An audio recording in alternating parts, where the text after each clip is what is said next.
In the beginning, the world was a masterpiece, peaceful, bright, and brand new. Every tree was bursting with vibrant color, every river sparkled in the sunlight, and every animal lived without an ounce of fear. It was a perfect, sprawling garden, a paradise beyond imagination. And right in the middle of this perfection lived Adam and Eve. They had everything they could ever want or need. The warmth of the sun on their skin, the taste of sweet fruit from the trees, the feeling of soft grass under their feet. It was a life of pure joy and contentment. And the best part, every single day they walked with God, just like you would with a close and trusted friend. Their relationship was direct, personal, and full of love. Now, in this perfect place, God gave them just one rule, a single boundary. He said, "You can enjoy every tree in this beautiful garden, eat from any of them. But there is one tree you must not touch, the tree of the knowledge of good and evil." This wasn't a trick or a test to make them fail. It was a boundary, a line of trust meant to protect their innocence and their perfect relationship with Him. It was an invitation to trust His goodness over their own understanding. For a time, everything continued in perfect harmony. They lived, they loved, and they walked with God, respecting that one simple rule.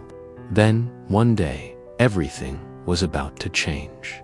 Eve found herself walking near that one forbidden tree.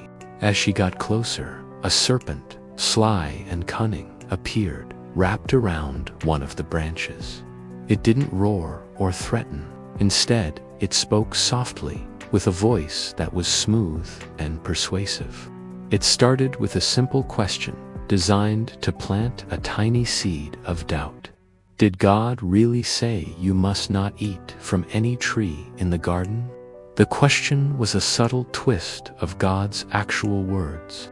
Eve corrected the serpent, repeating God's command that they could eat from all the trees except that one. But the serpent was ready. It twisted the truth even further, painting God not as a loving protector, but as someone holding back something good. "You will not certainly die," the serpent hissed. "For God knows that when you eat from it, your eyes will be opened, and you will be like God, knowing good and evil." Eve looked at the fruit. It was beautiful. Its color was rich and deep, and it looked delicious.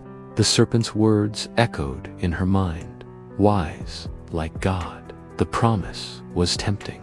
The desire to know, to be more, to cross that one boundary became overwhelming.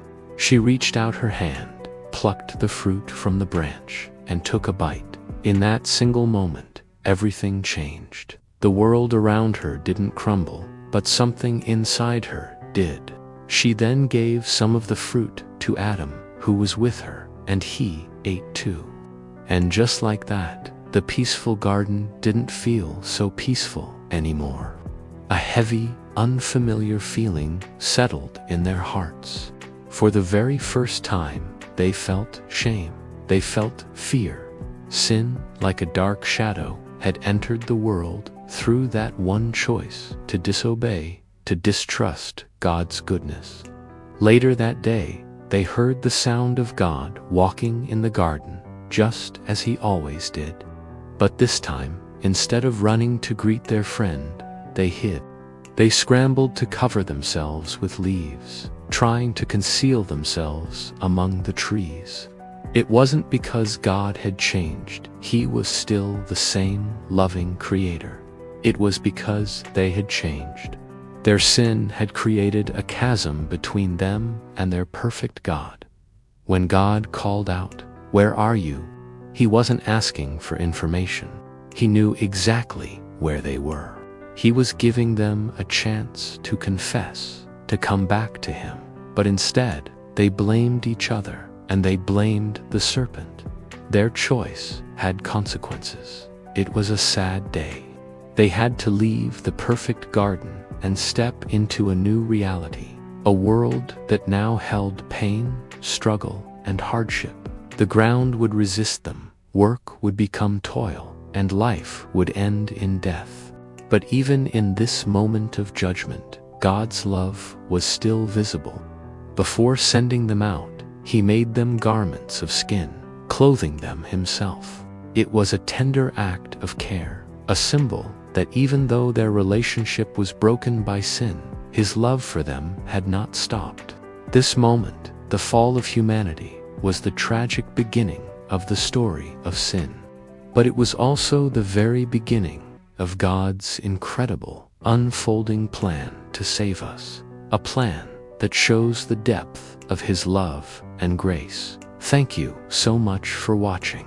If this story resonated with you, please hit that like button and subscribe for more content that explores these foundational truths. We'll see you in the next video.